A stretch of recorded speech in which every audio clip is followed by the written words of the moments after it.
There are those who love the splendid steam train, the great and disappearing iron horse. And there are those who love India. And there are, happily, those who love both, knowing that the one was made by the other.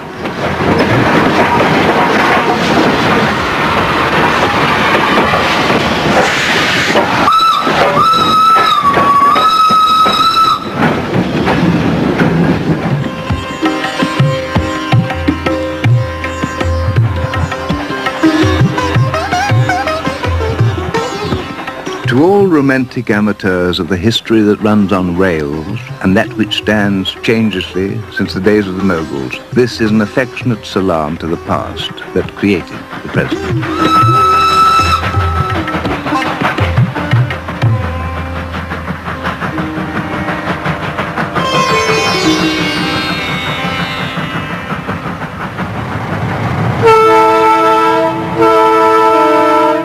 Now, of course, development means diesel, a thing of little charm and no chuff, but that is progress. India makes her own engines now, and even exports them.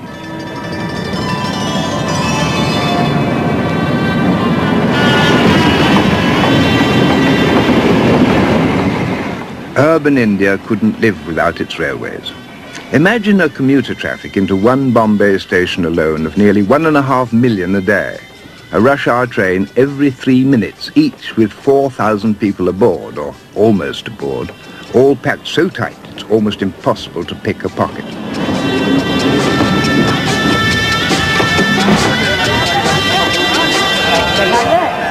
Of the 2,800 million Indians who use the railways every year, nearly half are commuters. The suburban lines have been electrified these 40-odd years, obviously had to be, to handle this sort of sardine traffic. How could India do without the electric train?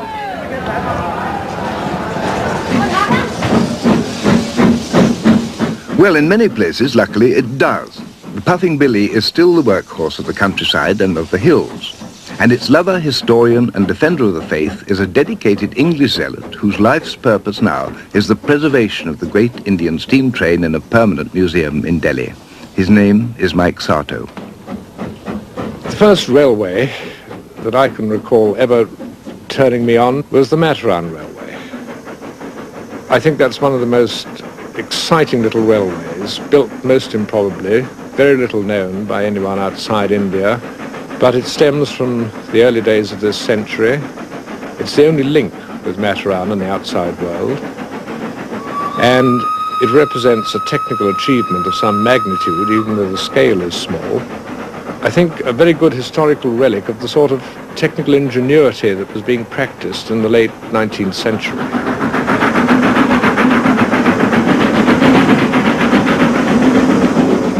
The railway itself is 12 miles of track, which on the map only covers 4 miles from point to point, but in the course of that it rises 2,000 feet. There are 281 curves, and probably the sharpest curve on any working railway in the world, because the radius is only 45 feet. And to get round these corners, they have special engines which were the brainchild of a dilettante engineer, Sir Arthur Hayward, a landed gentleman in Derbyshire, and his hobby was railways, and he used to build his own engines. And they are the only known examples of this type of engine in existence in the world, and furthermore they're all working, and working very well.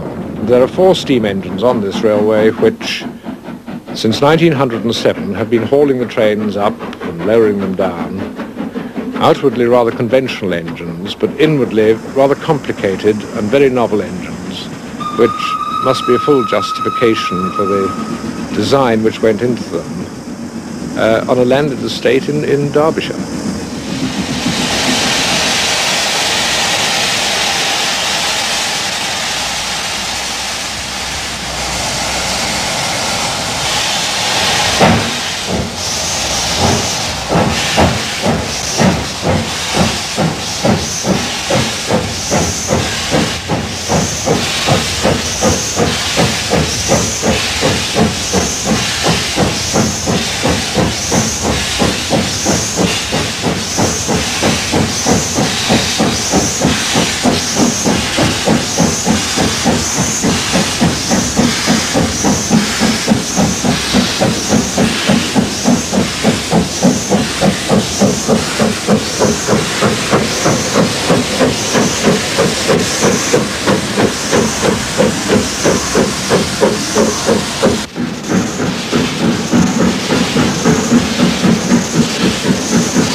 Mike Sato was once managing director of ICI in India. For 15 years he lived in the country. Retired to England, he resolutely returns twice a year to the India he loves and the trains he loves perhaps even more. 36,000 miles of railway spread a net over India, uniting this huge country as nothing else could do. This was the one wholly bountiful legacy bequeathed to India by a British Raj, perhaps the only one.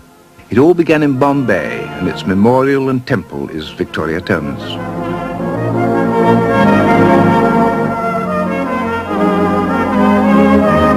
Victoria Terminus was built, as was the manner of the 1880s, in the likeness of a shrine, a technological cathedral, a great caravanserai in the most flowering Victorian, Gothic, Saracenic, Italianate, Oriental St. Pancras Baroque, to the glory of Her late Imperial Majesty and that of the great steam train.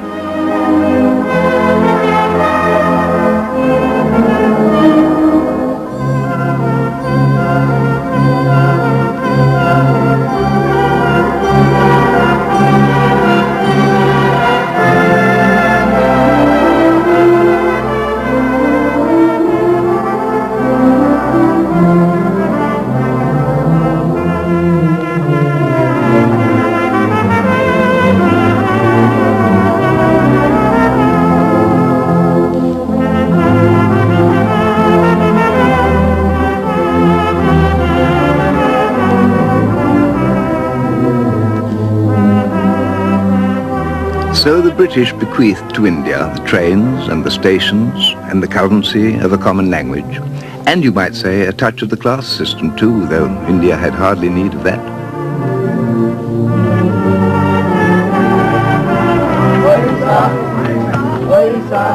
The old times of the Raj also provided the rolling stock, and some of these old beauties still remain, largely thanks to Mike Sato, whose dream, now taking shape in Delhi, is the Railway Museum, where the first of the old iron elephants is going, not to die, but in fact to live.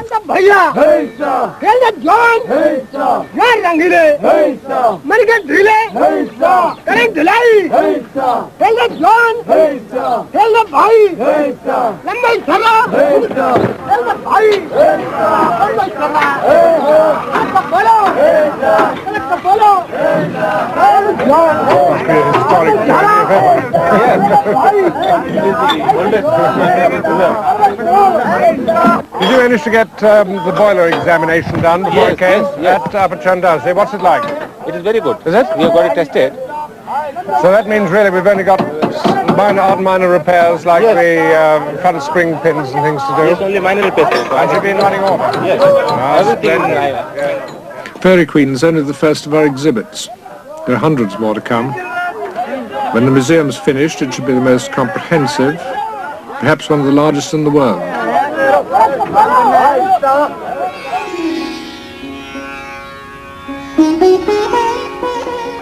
400 years ago, the great and wise Mughal Emperor Akbar built the city of Fatehpur Sikri near Agra, abandoned within 50 years because its wells ran dry. Now it is a thing of dead beauty, a monument.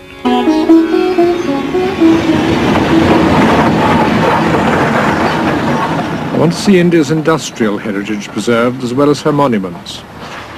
After all, the Taj Mahal doesn't have much of a break-up value as scrap, but unfortunately a locomotive does. So unless we preserve them today, they'll just disappear.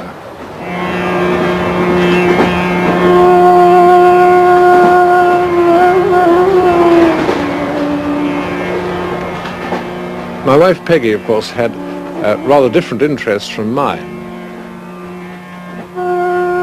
She was very much involved with Indian art, Indian music, charitable work, and on many occasions we've been travelling together for long periods, perhaps in Indian trains, because journeys are long, travel on railways over long distances becomes almost a way of life. A journey may take 2, 3, 4, 5 days even. And so you take your cooking equipment, you take your sleeping equipment, you may sleep in a railway coach, you may sleep on a station platform.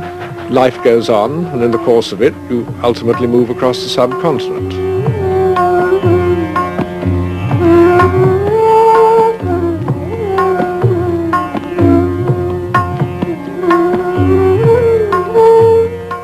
The evening brings that imperative of the night, the ubiquitous bedroll.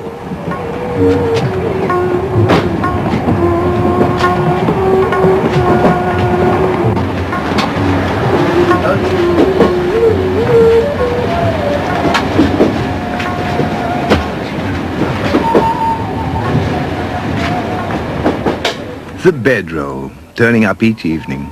No one who knows India will ever forget it, nor ever remember it without nostalgia maybe for the great railway names, the Frontier Mail, the Deccan Queen, the Brindavan, the Rajdhani Express, and even perhaps for the empire on which the sun did finally set.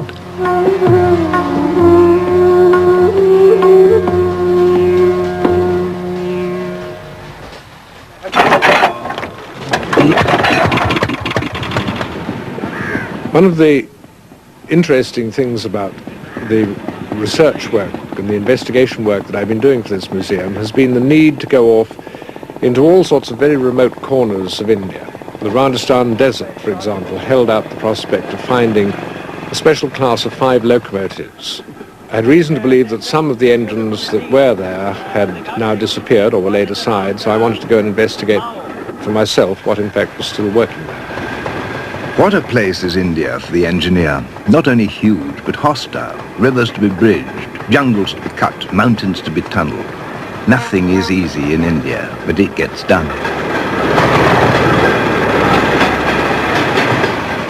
There are 1.75 million Indians working on the railways, by far the biggest employer in the land. The gangmen on the track pause to give a quick namaste to the official trolley.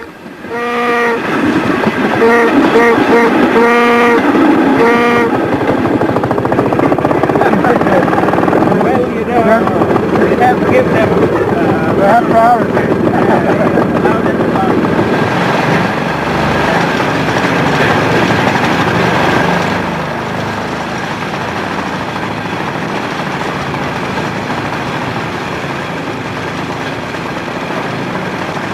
What sort of token system do you use here, or block system? This section, I suppose, is on Needles Ball Token Instrument.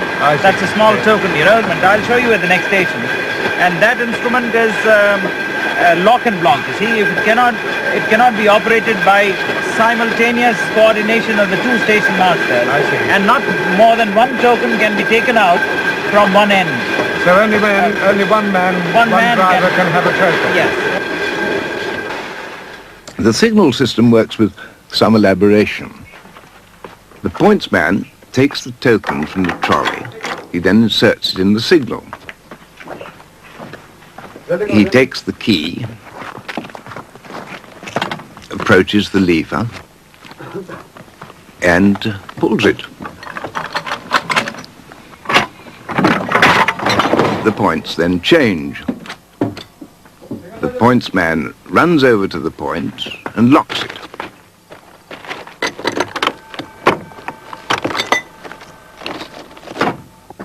He pulls the signal lever and the signal goes down.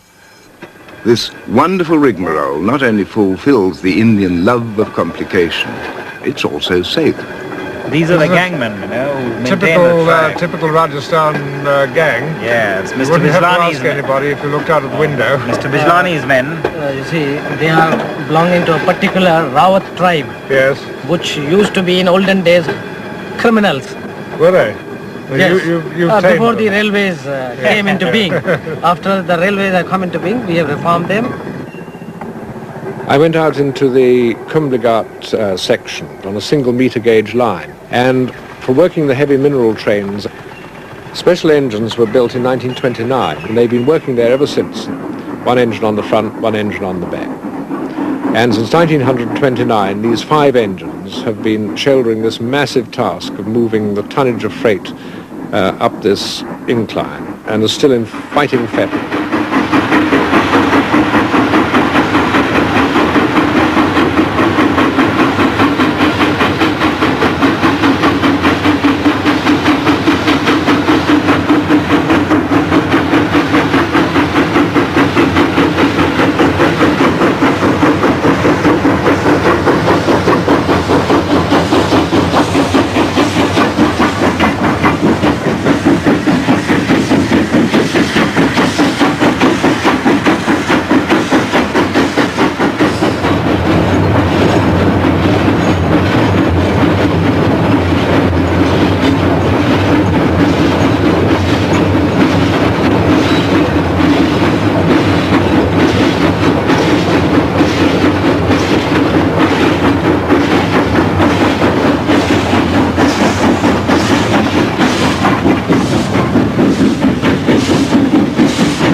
See you relaying this with 75 pound.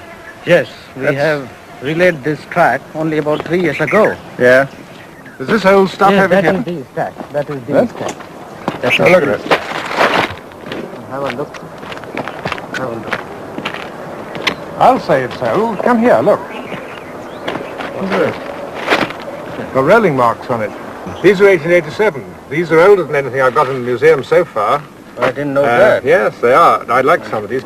What are you doing with this? See, we have intimated this weight of these old rail store headquarter office for disposal orders as scrap. All right, let's just see what length these are. 4, 5, 6, 8, 9, 30 footers. Yes, you are absolutely right. These are 30-foot rails. You are Will right. Will you keep 10 for me? Yes, Huh? well, Can kindly you do that? get the orders so that Okay. I have the necessary authority. All right, I'll do that.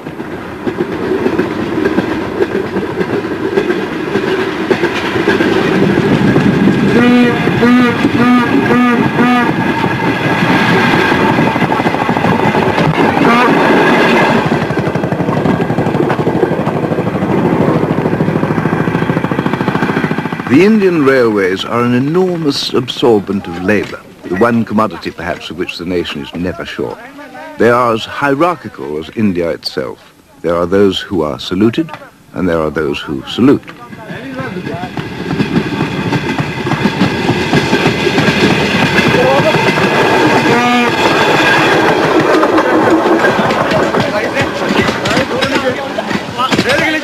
Those 36,000 miles of railway track need endless maintenance and almost endless men, which is not indeed a bad thing on the whole.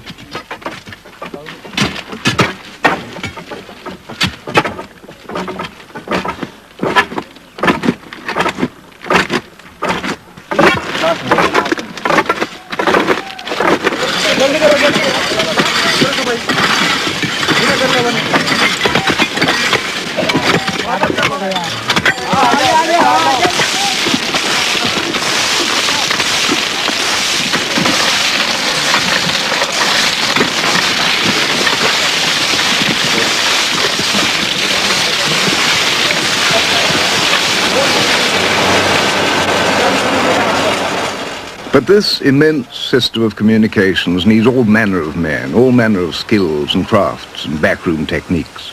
The days are done when the lines were shared among many companies, the Great Indian Peninsula, the Madras Company, the Bombay, Baroda and Central India, the Jamnagar Dwarka and dozens more. Indian railways belong to India now.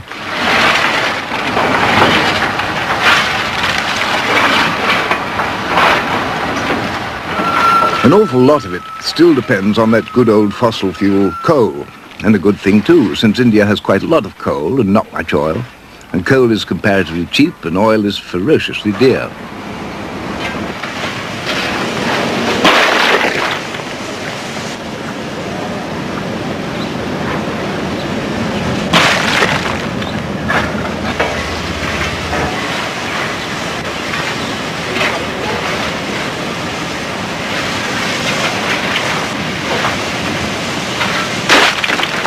In consequence, however, a good deal of this loose coal gets itself nicked, as indeed do most movable and stealable assets of the railways sometime or another. Therefore, someone has to keep a pretty close eye on the scene. And before you triumphantly interrupt, let us agree that this scene was set up. It was enacted as, shall we say, a training exercise for the railway police.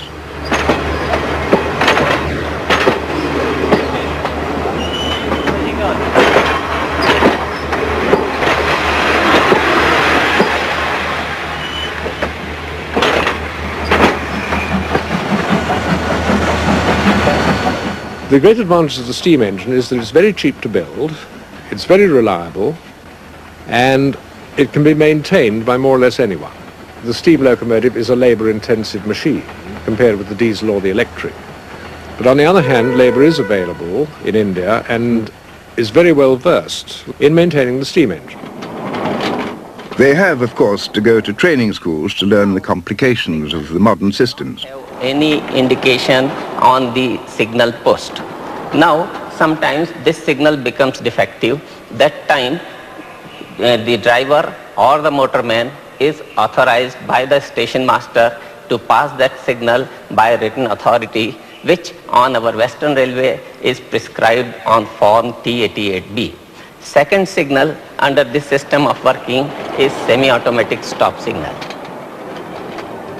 Howrah in Calcutta is the biggest passenger station in all India. Just a glance at Howrah shows how much of India's economy relies on the rail. Not just the passengers, but all the other businesses who depend on the station. The taxis, the coaches, the rickshaws, and the porters. 1,800 of them in Howrah alone, unpaid and living on backsheesh.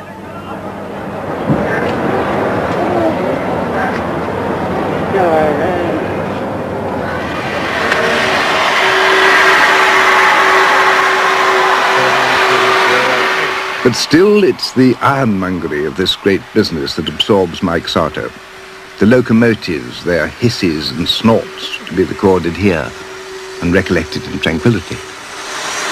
WPP, one of the prototype WP class built by Baldwin's, of which there are 7 left, scheduled at Faizabad, number 7208. Comes into Varanasi Cantonment Station, and this one happens to be drawing behind it one of the standard tenders because I see the bogies.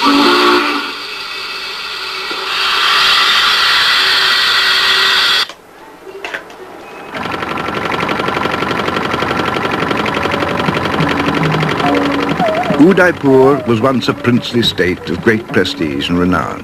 The Lake Palace is now a tourist hotel of equally great prestige and renown, perhaps the loveliest in India.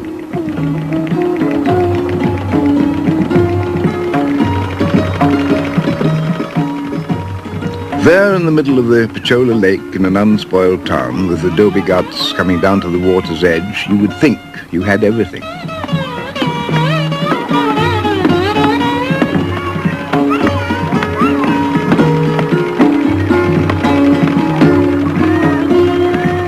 But Mike Sato dreams only of trains.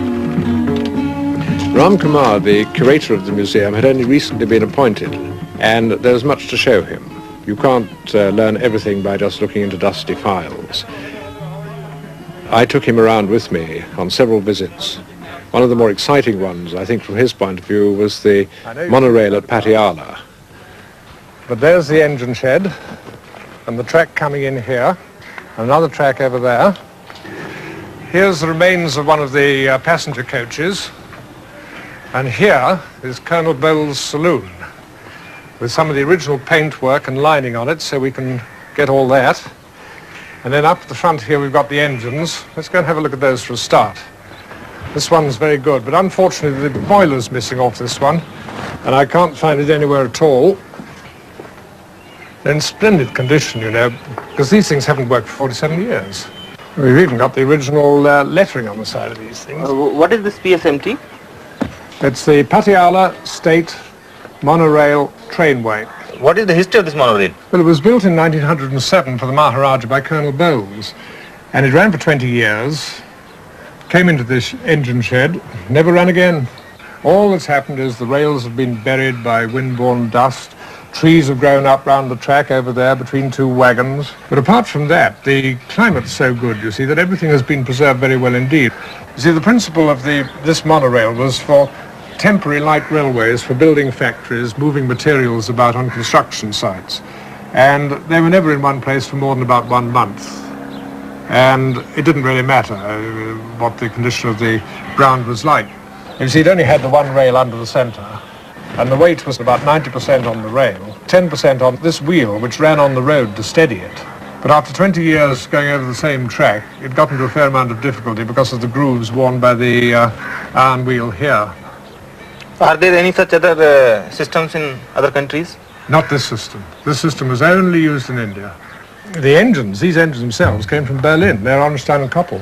The main thing you see now is, having found it, we've got an opportunity of saving it.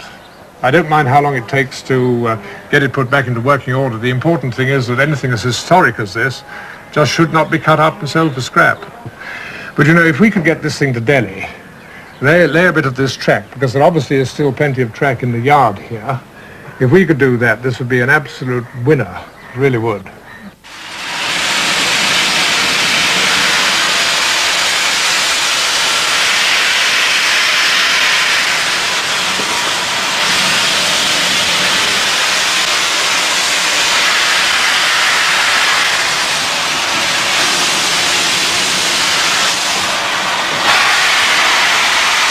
Indians are great travellers within their own land.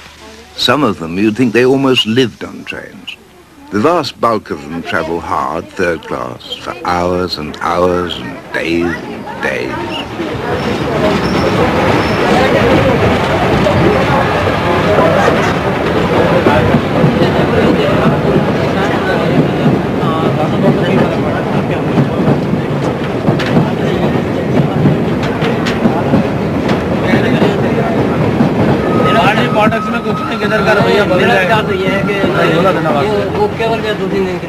Patience. Patience is the thing.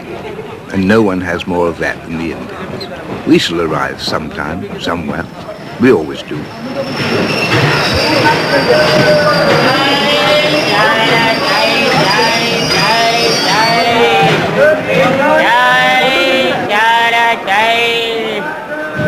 An Indian railway station is more than a stopping place. It is, in fact, a way of life. Indian people don't go to railway stations. They inhabit them, sometimes literally so. The station is a social centre, a nexus of life, a bazaar, an island of activity in the midst of 800,000 villages, where you can come by almost anything you want, from an orange to a bangle.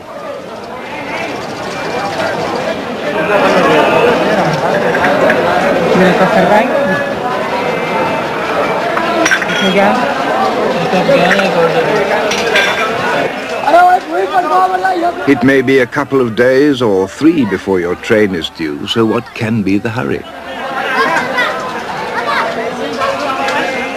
In the meantime, on the station, one plays, waits, lives, waits some more while time slips by, washes, eats, sleeps, reflects on eternity. Above all, waits.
Even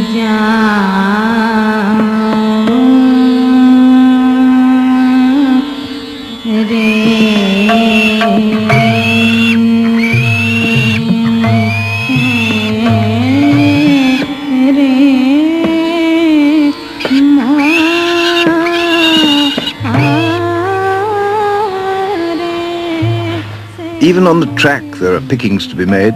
Even cinders are not without value in a poor country.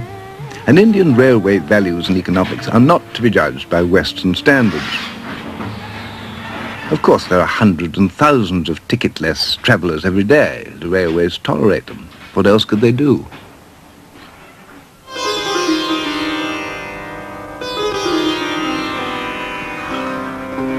Benares on the Ganges is the holiest place on the holiest river for all pious Hindus. At sunrise, it is a place for the cleansing of the soul.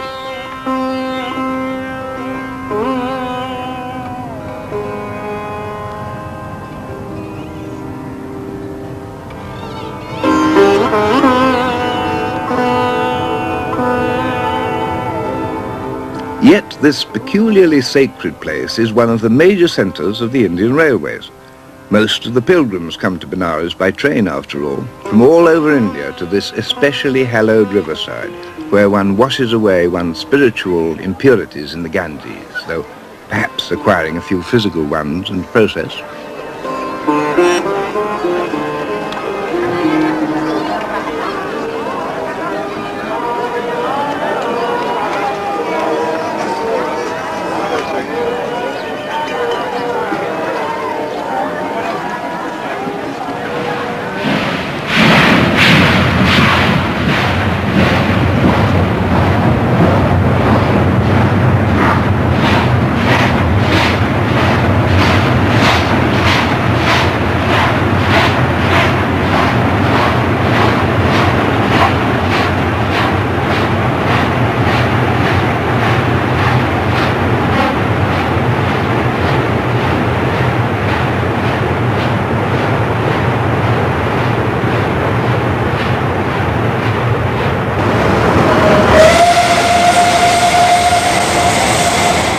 And the tireless Mike Sato is still at work, still busy on the enshrining of the great Indian railway system on film, and tape and memory, and coaxing the powers that be not to forget what the railways were all about.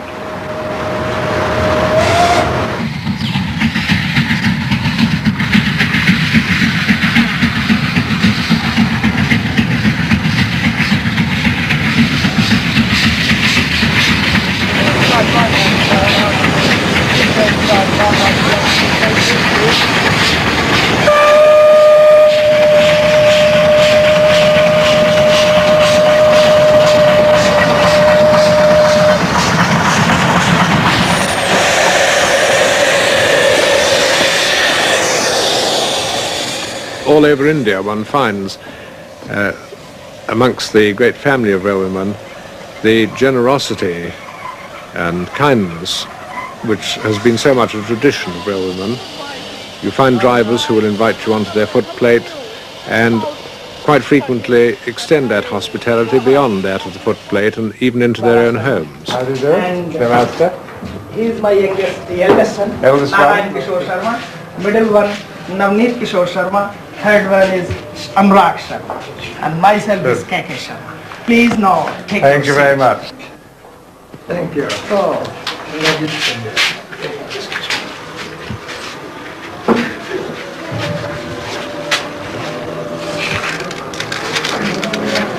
गजाननं भूतगणादिसेवितं कपितजम्बूफलचारुभक्षणं उमासुतं शोकविनाशकारकं Namami विघ्नेश्वरं पादपङ्कजम् वागर्थादिसम्पन्नौ वागर्थाधिपते जगतं पितरौ वन्दे पार्वती के. We also respect to our guest, Mr. Michael. This is the way and significance that you have with us. Namaskar. Namaskar. Sit down, please. We also. Your family coming too? Yes. बैठिए, आप लोग भी बैठिए. सब लोग बैठिए. बाबू, बैठो. Come sit down here, right? Yes, sir. That's fine. No. Please, please. Did Mrs. Sharma make these? Or Yeah. Oh yes, you should start all these sweets. Because I enjoy this food.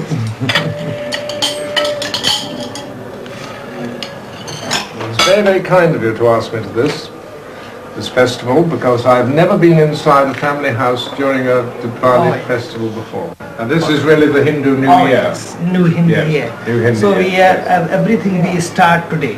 Yes.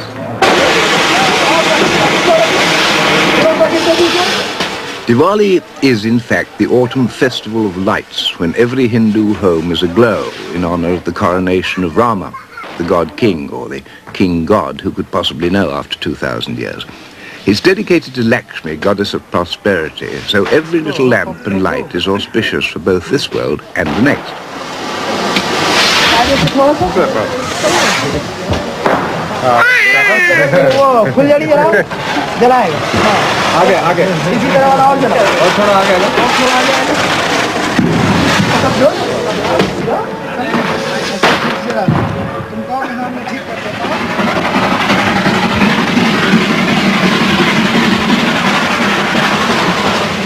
Now we really take to the hills.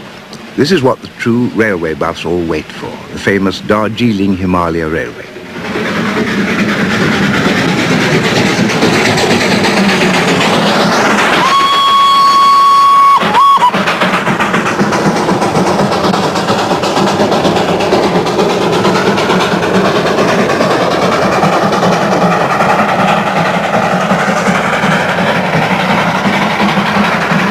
This is the spectacular little toy train with its 2-foot gauge, scrambling up the mountains on gradients sometimes 1 in 20, chasing its own tail in extraordinary loops and curlicues. A single-line track with all the down trains going one after the other, and then all the up trains going up.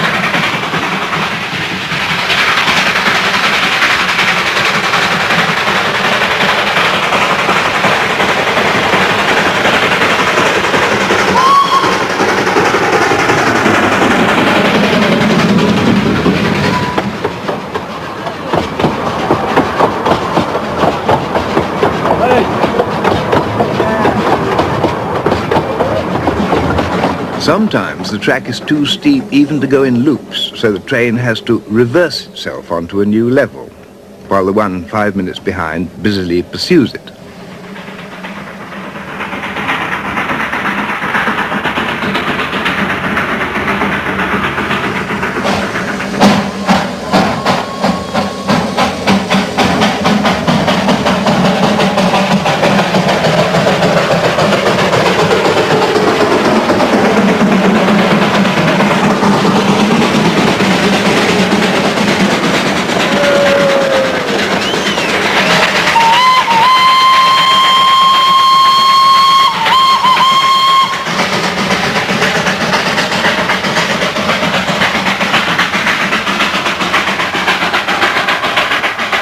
It takes 8 hours to do its 54 miles, and it isn't always quicker by rail.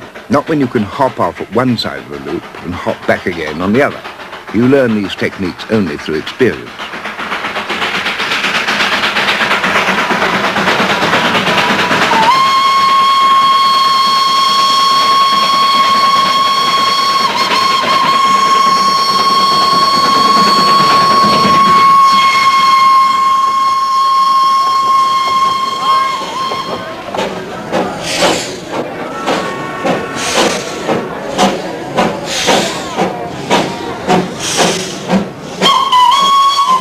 At the little hill town of Kurseong, the little hill train runs smack down the middle of the main street. This is road-rail integration of the closest kind.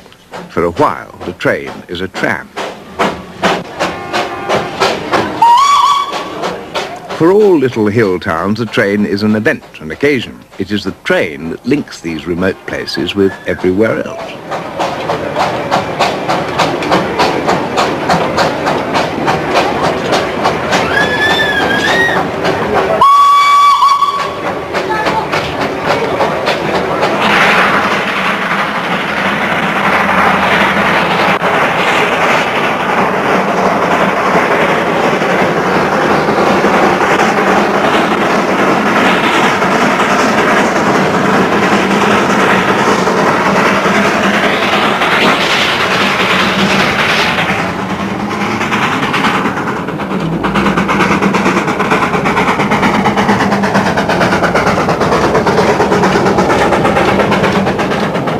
This is quite particular.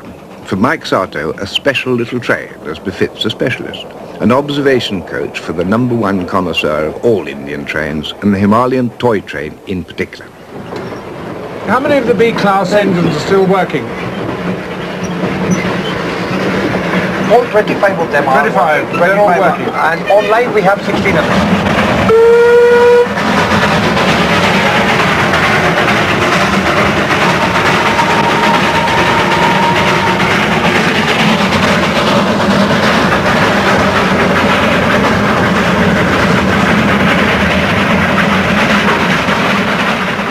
Every so often, of course, some disaster strikes this railway. The monsoon washes away large sections of the track. And every time this happens, those of us who love it feel this must be the final death knell of the railway, which, after all, is losing money to the extent of 75% of its operating costs. But there are strong arguments in keeping it alive. First of all, if it were closed, 2,000, 2,500 people would be without a job in an area which certainly can't provide alternative employment. But even on the emotional side, or the more emotional side, as seen by the railway enthusiast, this is surely one of the most famous, one of the best known of these hill railways. I don't think anybody could fail to be moved by the excitement of the toy railway, as it's called, up to Darjeeling. It's always known in the most friendly fashion as the toy railway. And for 54 miles, this exciting little railway plods uphill over the top at Goom, right on top of the world, because when you come through Goom and into the famous double loop at Batasya, you get your first glimpse of the snow and Kanchenjunga looming behind Darjeeling, which at that point lies about 600 feet below you. Now the downward coasting ride towards Darjeeling. Darjeeling, one of the famous hill stations of the high northeast, squashed in at 7,000 feet between Sikkim and Nepal, almost within the shadow of Everest. A great resort for the Saabs in their heyday, and the rich tea planters from Assam. Now Darjeeling is a very cosmopolitan place indeed, with its Nepalese, Lepchas, Sikkimese, Bengalis, all the high ground people of the edge of India. And now, of course, especially the refugee colonies from Tibet, the society that insists on retaining its curious identity.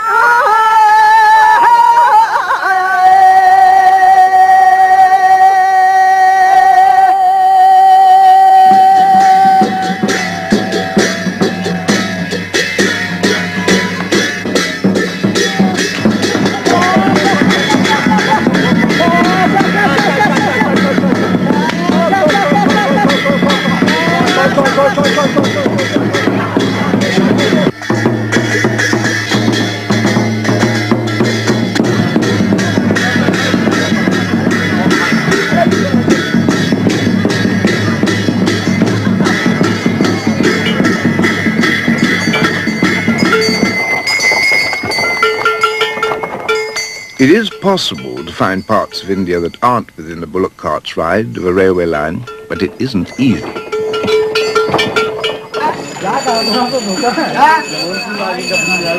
Hello, कौन सी गाड़ी है?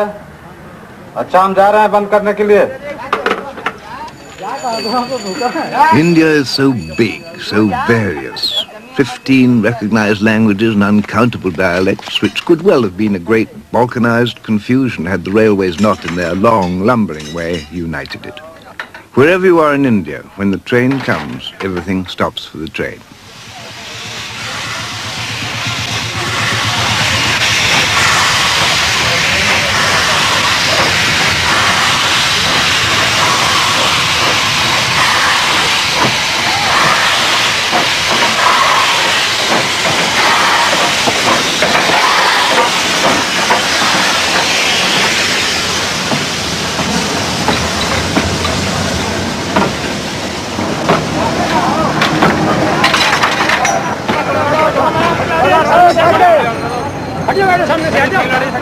And when the train is gone, India takes over again.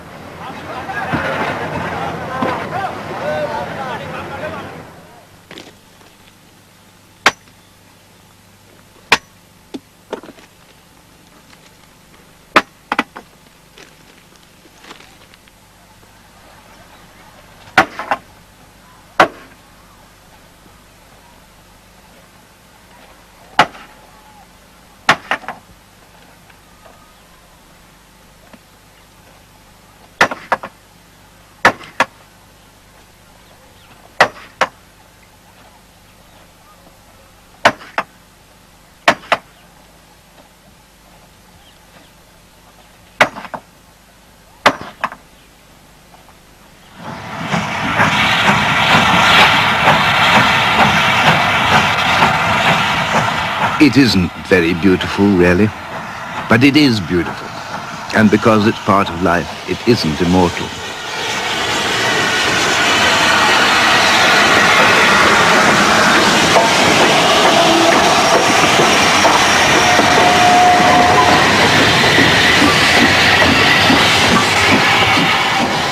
This will go one day, unless Mike Sato and his friends succeed and insist that it shall not go, or at least not go unrecorded and unsung.